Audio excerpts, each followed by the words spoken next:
de notre assemblée du côté de Ingolstadt, on est en train de voir quelque chose de très important qui se nomme la patience. Le Seigneur nous a instruits au sujet de l'humilité.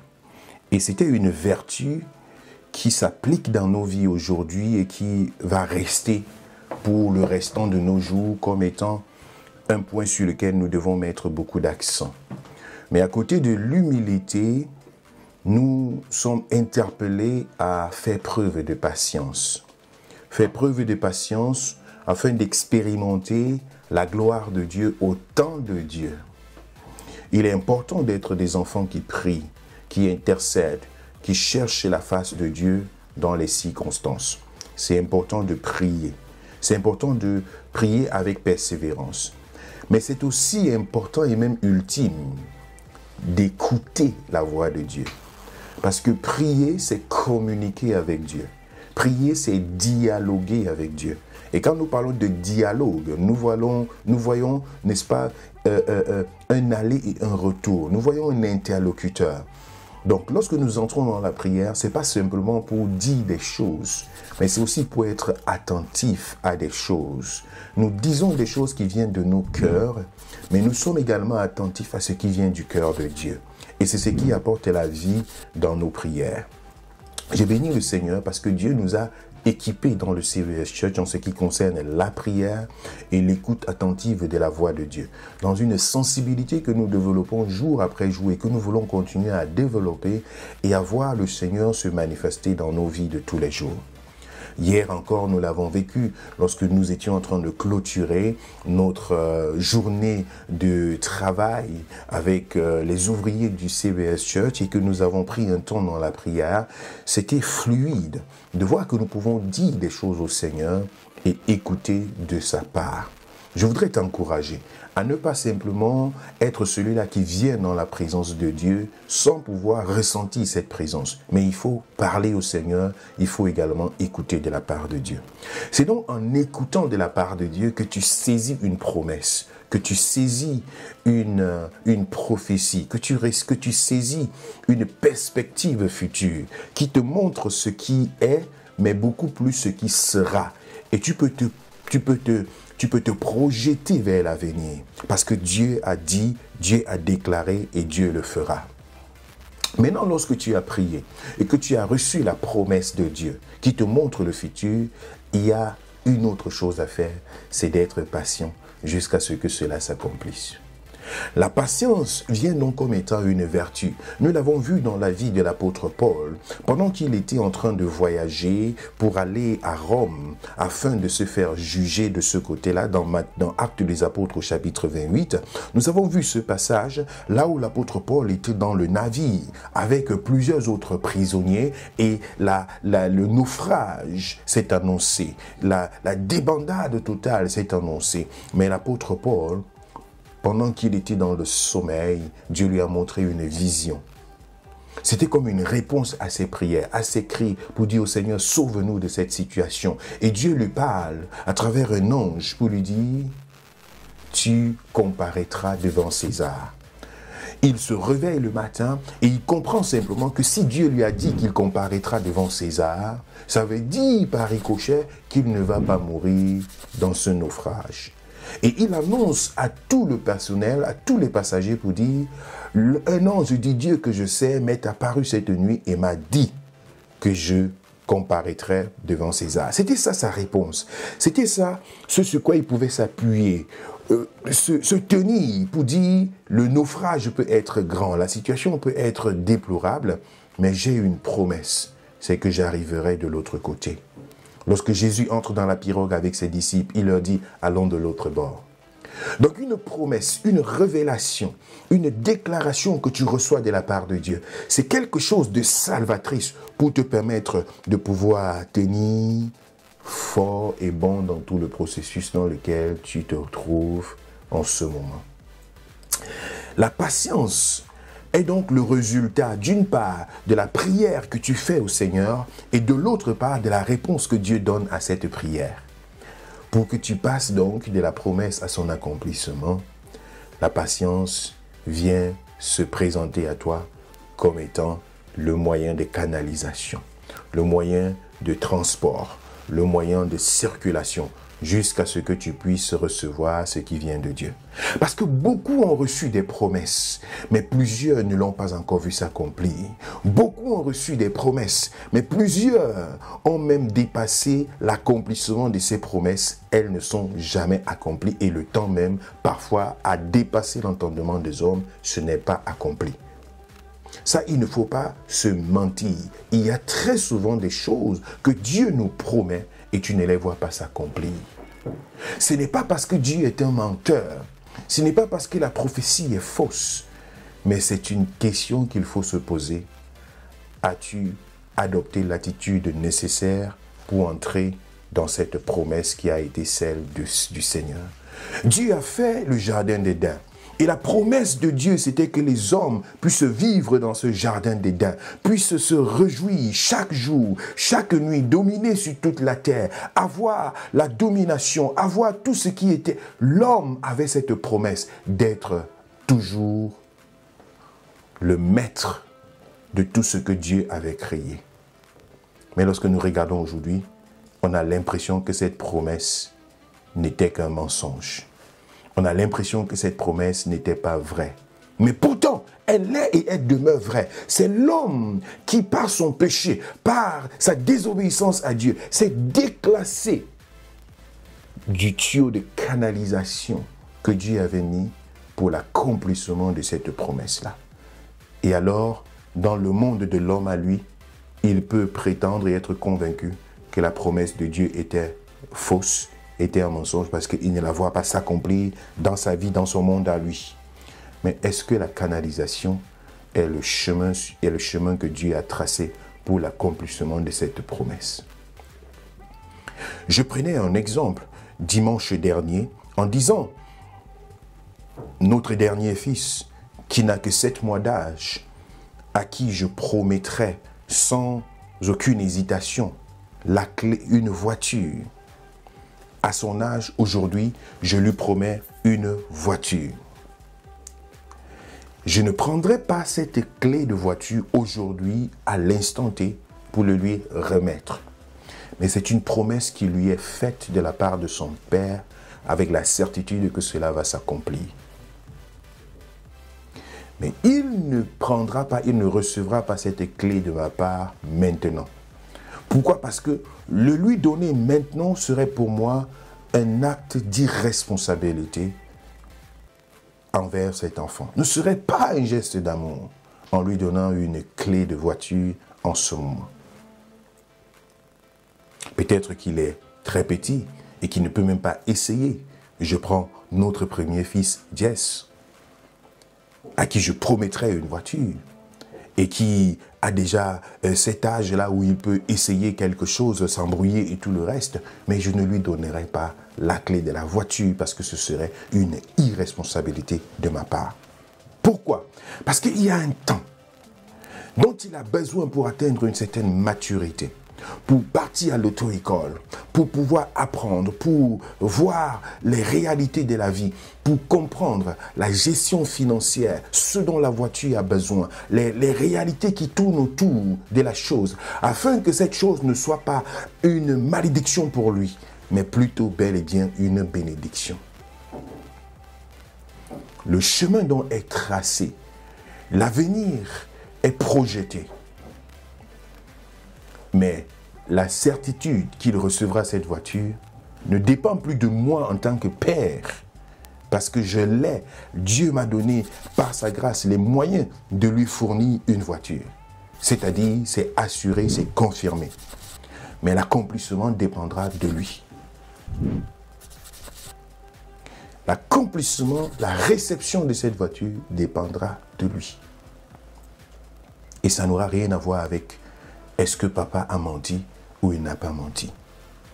C'est vrai que l'homme est ondoyant et divers, mais je voudrais prendre ce papa en considérant que c'est Dieu fidèle qui le dit et qui nous donne sa promesse.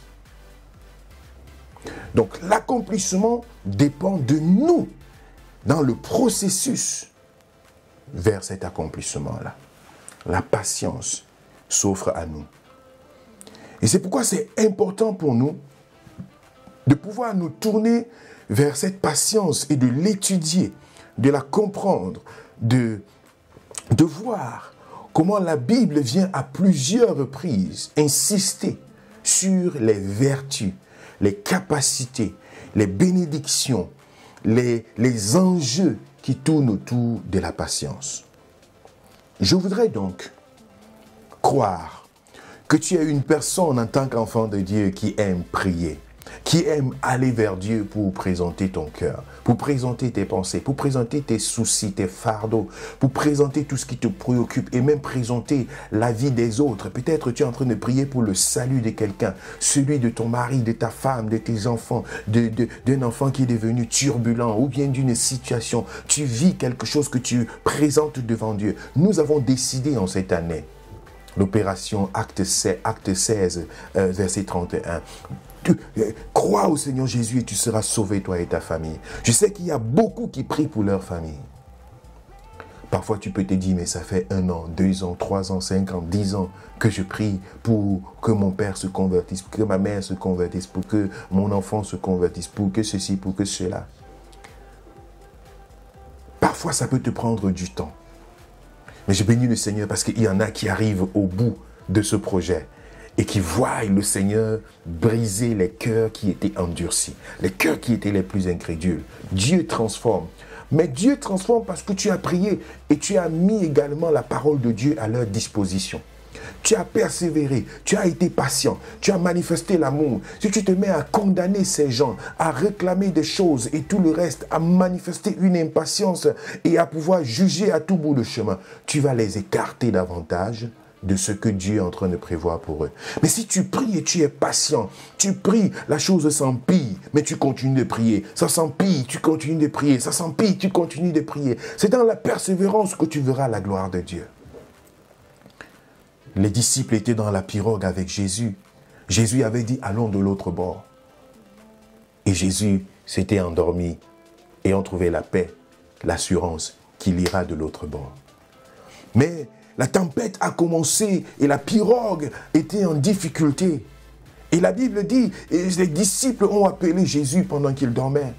Il ne se réveillait pas, ils ont appelé. Pendant qu'ils appelaient, la tempête devenait davantage grave. Mais ils ne s'arrêtaient pas. Et à un certain moment donné, ils ont crié et ils ont secoué Jésus. Il faut aller jusqu'au bout. Ils pouvaient crier et s'arrêter et dire, ok, Jésus ne se lève pas, on abandonne. Ils ont crié, et la Bible dit, ils ont secoué Jésus. Pour atteindre cet objectif, recevoir, il faut prier, il faut persévérer. Et si tu n'as pas la patience, tu ne pourras pas prier. Tu vas t'arrêter en chemin.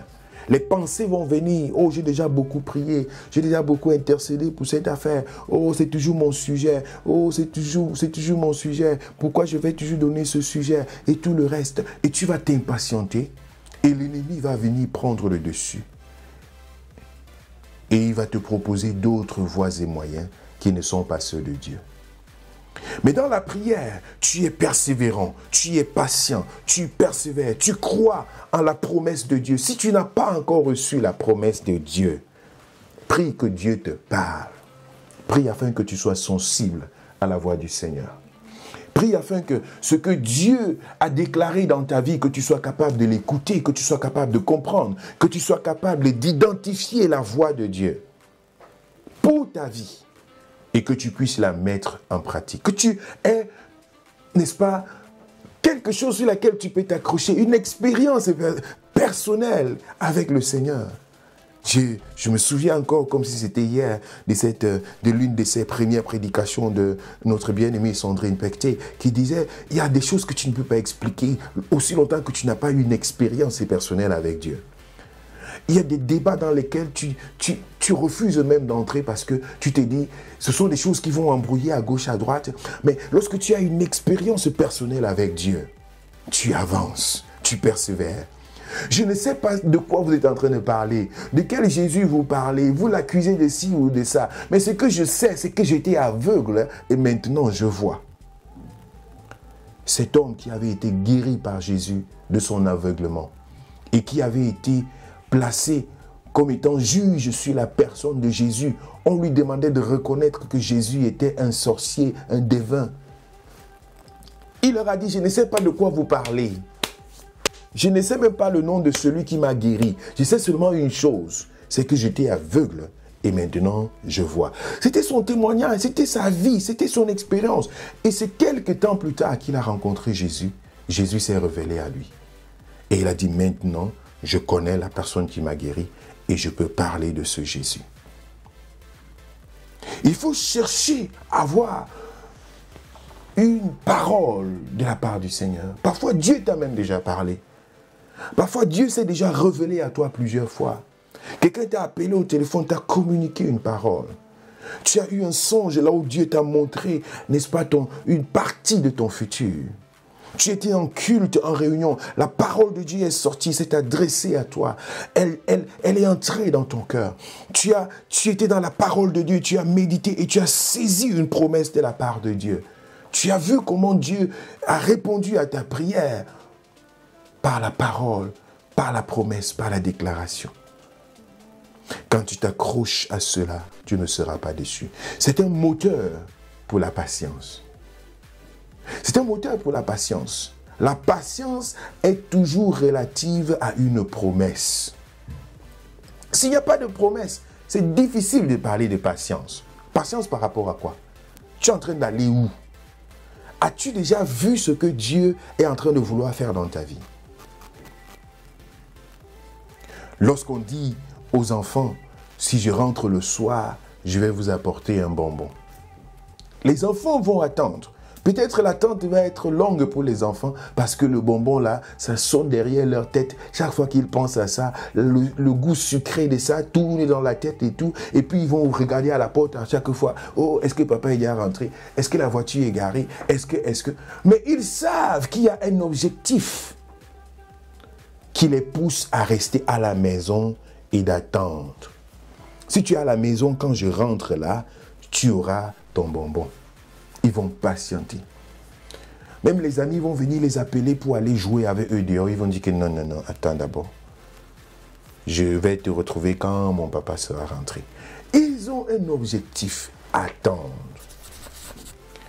As-tu une promesse de la part de Dieu? Très souvent, lorsqu'on est dans la précipitation, lorsqu'on se jette à tous les niveaux, monter, descendre, c'est parce que très souvent, on ne sait pas qu'est-ce qu'on est en train d'attendre quoi. Vous vous souvenez de la parabole des 10 vierges, les 5 vierges folles, les 5 vierges sages. Si certaines d'elles avaient la patience, c'est parce qu'elles savaient qu'elles attendaient. Elles attendaient la venue. Elles attendaient la venue. C'était prévu que cela devait se manifester. Et alors, elles se sont comportées, du moins pour celles qui étaient sages, en conséquence. Se sont comportées comme étant des personnes qui attendent. Comme des personnes qui attendent. Tu demandes le mariage à Dieu, mais comment est-ce que tu te comportes? Quelle est la patience que tu manifestes vers l'extérieur? Est-ce que tu te comportes comme un homme marié? Est-ce que tu te comportes comme une femme mariée? Est-ce que tu te comportes comme une personne qui est dans l'attente et qui veut patienter jusqu'à son accomplissement? Je m'en vais partager quelques versets bibliques avec nous ce matin en cette prédication qui parlent tous de la patience. La Bible est pleine de versets bibliques qui nous interpellent à être patients. Romains chapitre 12, le verset 12 nous dit ceci. Réjouissez-vous en espérance, soyez patients dans l'affliction, persévérez dans la prière. Réjouissez-vous en persévérance, en espérance. Réjouissez-vous en espérance. Tu espères en quoi? Si tu manques parfois de patience, pose-toi la question, est-ce que tu sais ce que tu es en train d'attendre? Est-ce que tu as une promesse? Est-ce que tu as une révélation? Est-ce que tu as un objectif, une destination? L'apôtre Paul disait, je vais comparaître devant César. Alors les dangers qui se passaient sur son chemin n'ont pas réussi à le retenir. Parce qu'il savait, je vais comparaître devant César. Les disciples avaient ignoré, avaient mal compris la promesse de Dieu. Quant à leur présence de l'autre côté, de l'autre bord. Mais Jésus savait que c'est de l'autre bord qu'il s'en va. Persévérance, l'espérance. Pouvait aller jusqu'au bout, en sachant que je vais quelque part. Réjouissez-vous en espérance, soyez patients dans l'affliction, persévérez dans la prière. Je crois que ce verset donne est une référence clé par rapport aux pensées que je viens de développer depuis le début de cette prédication. Il faut être persévérant dans la prière, se réjouir dans l'espérance, être patient dans l'affliction. Si tu n'as pas une espérance, tu ne pourras pas supporter l'affliction d'aujourd'hui. Ça va te paraître comme, ça ne sert à rien de souffrir. Ça ne sert à rien de vivre ce que je vis. Mais si tu sais l'objectif qui se cache derrière, la promesse qui t'est donnée, et que tu peux te réjouir dans cette promesse, dans ton espérance du futur, que tu peux voir ton Canaan devant toi et te dire, oui, je vois cela. Ce n'est pas encore dans le présent, mais je le vois dans le futur. Et je m'y mets et je crois fermement que ce que Dieu a promis, il va l'accomplir. Lorsque tu as les regards tournés vers le Seigneur dans cette direction, dans cette dimension-là, tu vas voir Dieu se réaliser. Parce que tu seras patient dans l'affliction et tu continueras de persévérer dans la prière. Je voudrais encourager quelqu'un en ce moment de persévérer dans la prière. De ne pas lâcher prise, de ne pas abandonner, de ne pas te relâcher, mais de persévérer dans la prière. Dans le livre de Galates, il nous dit, nous connaissons ce passage, nous sommes censés le connaître, Galates chapitre 5, le verset 22. Il nous dit, mais le fruit de l'esprit, c'est l'amour, la joie, la paix, la patience, la bonté, la bénignité, la fidélité, la douceur, la tempérance. La loi n'est point contre ces choses. Donc la patience est placée parmi les choses qui sont appréciées par la loi, celle de Dieu. 1 Corinthiens chapitre 13, le verset 4. Notez ces versets parce que ce sont des versets dont vous avez besoin lorsqu'il faut travailler sur le sujet de la patience dans la vie en tant qu'enfant de Dieu. 1 Corinthiens 13, le verset 4. La charité est patiente. Alléluia. L'amour est patiente. La charité est patiente. Elle est pleine de bonté. La charité n'est point envieuse. La charité ne se vante point. Elle ne s'enfle point d'orgueil. La charité est patiente. L'amour manifeste la patience. Donc, dans nos vies, en tant qu'enfants de Dieu, en tant que personne, membre d'une famille, qu'elle soit spirituelle, qu'elle soit biologique, nous avons besoin d'amour. Nous avons besoin de manifester la charité. Nous avons besoin de vivre ensemble. Mais très souvent, nous abandonnons très vite lorsque nous n'avons pas d'amour. Lorsque tu n'as pas d'amour, tu ne peux pas être patient. Il y a des gens autour de toi qui vont challenger ta patience, qui vont te pousser à bout. Qui vont te pousser à bout, qui vont te menacer dans tes sentiments, dans tes émotions, dans tout ce que tu veux. On va te mettre dans des situations où tu seras poussé à sortir de toi, à entrer dans la colère. Mais si tu as de l'amour, tu seras patient. Tu vas pouvoir donner même lorsque tu n'en as plus. Je parle de donner de ton amour. Parce que c'est cela qui te poussera à rester comme étant un homme patient. Donc la charité a l'une de ces caractéristiques de la patience. Nous avons développé le sujet sur l'amour pendant les mois de mai et de juin dernier et je crois que cela a été gravé dans ton esprit. Colossiens chapitre 3, le verset 12. Vous le notez, Colossiens chapitre 3, le verset 12.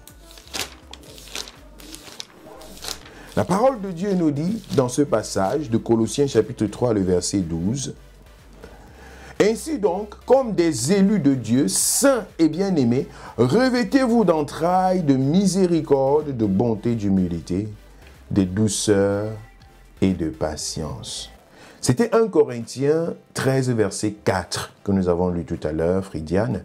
Maintenant, nous sommes dans Colossiens 3, verset 12. « Ainsi donc, comme des élus de Dieu, saints et bien-aimés, revêtez-vous d'entrailles, de miséricorde, de bonté, d'humilité, de douceur et de patience. » Comme des élus de Dieu, saints, bien-aimés. Donc, nous sommes des élus de Dieu, nous sommes des saints bien-aimés, par le fait que nous nous revêtons de ces différentes vertus. Donc, en te revêtant de ces différentes vertus, la miséricorde, la bonté, l'humilité, la douceur et la patience, tu gardes ta carrure et ta posture et ton identité d'élu de Dieu, de saint et de bien-aimé. Un élu de Dieu doit avoir de la miséricorde, de l'humilité, de la douceur et de la patience. Donc c'est pour dire que s'il y a l'une de ces choses qui manque, il faut te dire, est-ce que je suis vraiment un élu de Dieu? Et parmi ces choses, il y a la patience. Donc la Bible met un accent particulier sur la patience. Et cela n'est pas seulement pour nous, mais aussi pour notre entourage, pour l'Église du Seigneur, pour même les relations que nous entretenons. Si tu n'es pas patient, tu vas facilement abandonner les projets. Tu vas facilement jeter l'éponge dans beaucoup de domaines. Tu seras indécis. Tu vas commencer les projets et ne jamais finir tes projets. Tu ne pourras jamais aller au bout des efforts. Ce sera difficile pour toi de pouvoir aller jusqu'au bout. Il y a une image qui est une image très ancienne et qui a circulé sur les réseaux sociaux, qui continue à circuler. C'est un cartoon. Donc des images dessinées, un dessin dessiné sur un papier. Là où on voit un homme qui est en train de creuser un tunnel, une mine. Et il creuse, il creuse, il creuse. Il est tellement fatigué, il arrive, il manque juste un coup de pioche pour qu'il puisse ouvrir la mine d'or. Mais il abandonne, il remet sa pioche à l'épaule et il reprend le sens contraire pour rentrer. Triste. Je crois que plusieurs ont déjà vu cette image parce que ça fait des années que cela c'est sur Internet. Ça tourne comme une rondelle. Mais c'est interpellateur au sujet de la patience. Un coup de pioche, un peu d'effort encore. Tu ne sais pas qu'est-ce qui se cache derrière le coup de pioche, derrière la persévérance. Dans des situations devant lesquelles tu peux te trouver en tant qu'enfant de Dieu. Dans ton mariage, dans ton lieu de service, dans le processus dans lequel tu te trouves. Un coup de pioche encore te permettra d'être persévérant. Et la Bible dit à chaque jour suffit sa peine. Ça veut dire chaque jour Dieu renouvelle tes forces et il te permet d'aller jusqu'au bout. Vous savez, les personnes qui abandonnent, c'est en ce moment-là que la mort survient.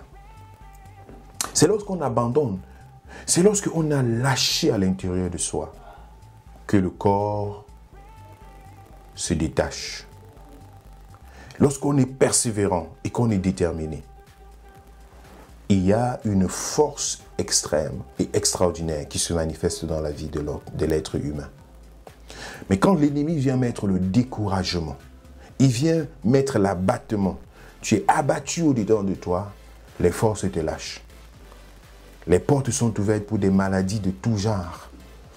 parce que le mental, le moral, tu as tout abandonné, tu es déporté intérieurement et la chose est au-dessus de tes forces et tu as complètement relâché. Et tu te dis, ce n'est plus possible. À partir de ce moment-là, ton corps te lâche. Tu es dans l'église, tu sers le Seigneur, tu es dans la prière. Et à un certain moment donné, tu relâches. Tu n'arrives plus à aller à l'église.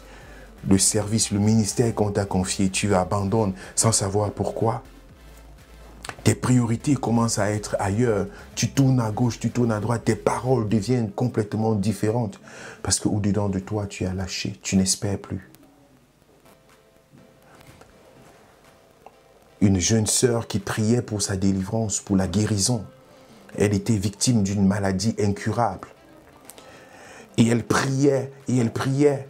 Et à un certain moment donné, elle a commencé à entrer dans la philosophie des hommes qui lui ont fait comprendre que c'est une maladie qui va l'entraîner jusqu'à la mort et qu'elle va vivre avec ça et qu'il n'y a rien à faire. Elle a lu des documents à gauche, lu des documents à droite et tout le reste. Et puis elle priait. La délivrance ne se produisait pas, la guérison n'était pas palpable pour elle à ses yeux.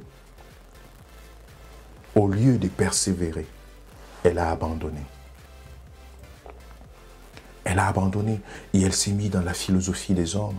Elle a accepté cette maladie comme étant sa maladie et elle a arrêté de prier. Et sa vie a complètement changé. Elle s'est retrouvée en train de vivre la foi chrétienne comme une formalité, comme la religion, comme quelque chose qui n'est là que pour remplir des formes. Voilà ce qui se passe lorsque on ne prie pas avec persévérance.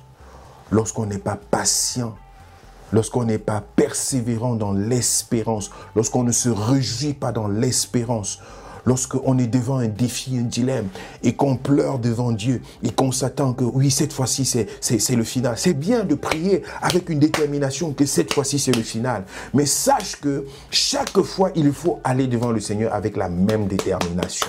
Parce qu'il est notre référence. Et en dehors de lui, il n'y a point d'autre.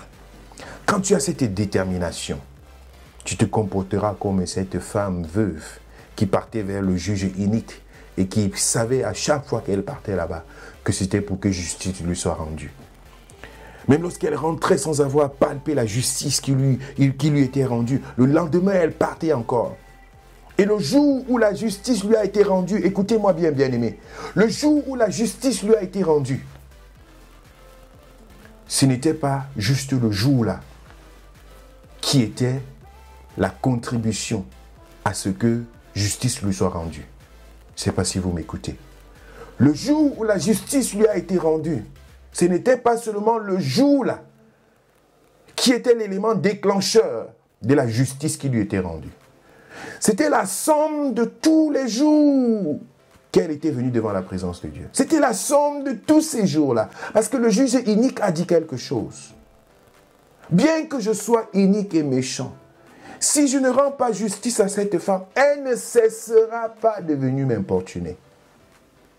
Donc ça veut dire, c'est la somme de tous les jours, la somme de toutes les importunations que cette femme a manifestées à la porte de ce juge unique qui a contribué à ce que ce jour-là, il puisse dire, ici là, il faut lui rendre justice. Donc ça veut dire que chaque fois qu'elle est venue dans la présence de ce juge et qu'elle est rentrée en pensant qu'elle est rentrée sans solution, elle est rentrée avec une solution. Une solution qu'elle ne pouvait pas encore toucher et palper, mais elle est rentrée avec une solution. À chaque fois que tu vas dans la présence de Dieu, tu ne rentreras jamais les mains vides. Jamais les mains vides. Tu ne rentreras jamais et tu diras que ma situation n'a pas changé. Ça n'existe pas. Un déclenchement spirituel s'opère à chaque fois que nous venons dans la présence de Dieu.